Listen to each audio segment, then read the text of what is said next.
Fala, povo, beleza? A Trek anunciou, porque o sol tá batendo muito. A Trek anunciou a sua nova Trek Domani, a quarta geração da Domani. Então, vinheta, bora lá.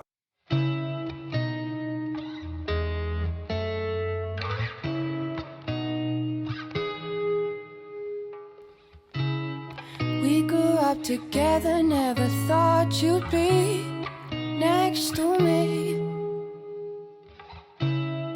Bom, pessoal, então é isso. A Trek, deixa eu ver aqui pra minha colinha, anunciou a quarta geração da Trek Domani. A Domani é a bike de Endurance da Trek. Esse Endurance é uma subdivisão aí do ciclismo de estrada, no qual você tem hoje basicamente as bikes aero, as bikes de escalada, né, as bikes super leves e as bikes de endurance. Então você tem basicamente hoje esses três modelos de bicicletas de estrada, tirando a gravel, né, que é mais off-road, digamos assim. Essa bike, a Domani, ela apareceu inicialmente projetada até com parceria com o Cancellara, na época o Cancellara ganhou as Paris-Roubaix todas dele lá, e ela que trouxe o conceito do ISO-Speed, que é um sistema que ele faz com que o seat tube ali, o tubo do selim, ele trabalhe um pouquinho estabilizando o quadril. Então mesmo quando você vai passar por locais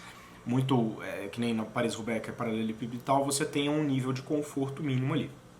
Então o conceito dessas bikes de endurance é justamente esse, de você ter uma bike de performance, mas que ela tenha boa parte do projeto dela destinada a essa coisa de trazer um pouco mais de conforto. Então geralmente ela tem um pneu mais largo, ela tem o centro de gravidade um pouco mais baixo, o entre-eixos um pouco mais longo, essas tecnologias de absorção de impacto, tudo isso para deixar a bike mais confortável para o ciclista. Então esse é o conceito das bikes de endurance. Então Domani, essa é a bike da Trek dessa categoria. E aí, essa bike, ela recebeu aí o seu facelift e o foco deles foi em reduzir bastante o peso dela. Então, o que eles fizeram? O ISO-Speed, na Domani, hoje o ISO-Speed tem inclusive na Madonic, por exemplo, que é uma bike aero, e a minha bike de estrada, né? Ela tem o ISO-Speed também. Só que a Domani chegou a ganhar o ISO-Speed dianteiro. Então até o último modelo, a terceira geração da Domani, você tinha o ISO-Speed dianteiro, que era esse sistema que fazia com que o garfo ali trabalhasse um pouquinho e também diminuísse o impacto. Aí o que eles fizeram? Eles retiraram o ISO-Speed dianteiro, deixaram o traseiro, que é onde realmente ele funciona melhor, e tiraram o dianteiro. Com isso, tanto no modelo SL como no modelo SLR, que o modelo SL usa um carbono um pouquinho diferente, daqui a pouco eu vou falar disso, e o SLR usa um carbono mais top. Mas em ambos os modelos o quadro ficou 300 gramas mais leve, então é muita coisa, né? Se for pensar aí no peso total da bicicleta, é realmente bastante coisa, uma redução significativa. Então, mas de acordo com a Trek, ela continua com o mesmo conforto do que o modelo anterior, que é a complacência vertical, que é justamente essa capacidade de absorver impactos verticalmente, porque lateralmente é importante que a bicicleta seja bastante rígida, porque faz com que você não tenha perda de força na hora que você pedala na bicicleta. Se ela ficar torcendo de um lado para o outro, a energia que você está gastando para fazer força no pedal está sendo dissipada nesse balangamento aí do quadro. Então é interessante que ela seja rígida. Então a rigidez da bicicleta geralmente eles se referem à rigidez lateral.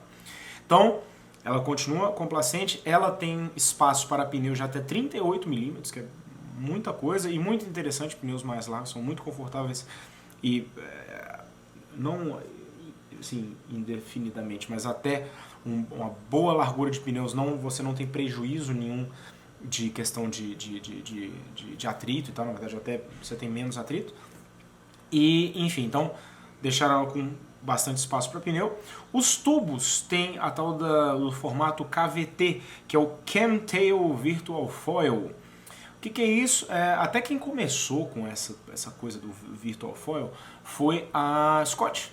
A Scott, quando eles lançaram a Foil, que é uma bike que já tem alguns anos que está no ciclismo de estrada, eles fizeram justamente isso, no qual ao invés de você fazer um formato de faca, digamos assim, que seria o tubo ter aquele formato de lâmina, eles perceberam que se você deixa a parte de trás dessa lâmina cortada, tipo assim, você inicia como se fosse num formato de lâmina, e aí aqui você corta ele reto, assim. Então ele não faz a lâmina toda, ele fica com meio cortado, que o ar meio que segue aquele início de trajetória ali e faz como se fosse uma lâmina, só que aí você consegue deixar a bicicleta mais leve, porque para você fazer o formato de lâmina, você gasta mais carbono e a bicicleta acaba ficando mais pesada e tal. E com esses formatos de virtual foil, você consegue deixar a bicicleta mais leve, só que aerodinâmica do mesmo jeito. Pelo menos é o que os testes de túnel de vento que são divulgados pelas marcas dizem, né? Então é isso. Ela continua com aquele porta-treco que é bem legal ali no downtube, que você debaixo do suporte da garrafinha ali, você vira um negocinho e tira, você pode botar coisa ali, câmera de ar, espátula, coisa para comer, enfim, tudo isso. Como eu falei com vocês, o modelo SL vem com carbono OCLV, que é um carbono patenteado da Trek, o OCLV 5000, e já SLR vem com o carbono OCLV 8000, que é um carbono melhor, mais leve, mais rígido e tal. Ela tirou, como eu falei com vocês, o ISOSpeed na frente e eles fizeram uma integração total ali. Então não tem mais nenhum cabo aparecendo, ficou com aquela frente limpa e tal. Então ficou bem bonita a bicicleta. E além dos modelos SL e SLR, a Trek vai disponibilizar também um modelo RSL, que esse RSL é Race Shop Limited, que é digamos assim, o que a equipe usa, a Trek Segafredo usa para correr as provas do World Tour. Então, vai ser vendido só o quadro, então ela vem com uma pintura específica, é lindíssima, e aí vai ser disponibilizado para o público para comprar só o quadro. Você não compra a bicicleta inteira. Então, bom, é isso. Então tá aí a notícia da nova Trek Domane. Ficou bem bonita. E uma consideração também é que o que acontece? As bikes, elas, é o que eu falo há algum tempo aqui já. Você teve um movimento de, quando apareceram as bikes aero e tal, você falou, você tem uma bicicleta aero que tem uma vantagem aerodinâmica e tal, mas ela é pesada. Então, para etapas planas, valia a pena você pegar uma bicicleta aero, porque ela ficaria mais... justamente mais aerodinâmica, então no plano vale a pena, mas ela era muito pesada, então para etapas de subida não vale a pena. Só que aí com a evolução dos formatos construtivos e das bicicletas e da capacidade de construção de formatos de carbono, etc., os caras conseguiram fazer bicicletas aerodinâmicas e leves, porque antes não dava. Para você fazer uma bicicleta aerodinâmica, ela invariavelmente ficava pesada.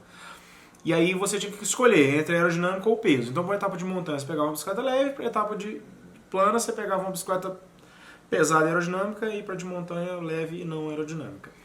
Agora eles estão conseguindo juntar isso tudo de novo, então eu acredito que daqui a pouco vai ter só uma bicicleta mesmo. Aí você vai ter essa diferença do endurance pro performance. Mas, muito possivelmente, daqui a pouco também, que nem essa bike já é um modelo disso, você começa a ter também a agregação do conforto com a performance. Então você vai ter uma bike aerodinâmica, confortável e leve. Então, aí não faz sentido mais você ter tantos modelos de bicicleta. Então, é isso. Só aqui uma opiniãozinha no final. Espero que tenham gostado. Like no vídeo, se inscreve no canal. A gente fala mais depois. Valeu, turma.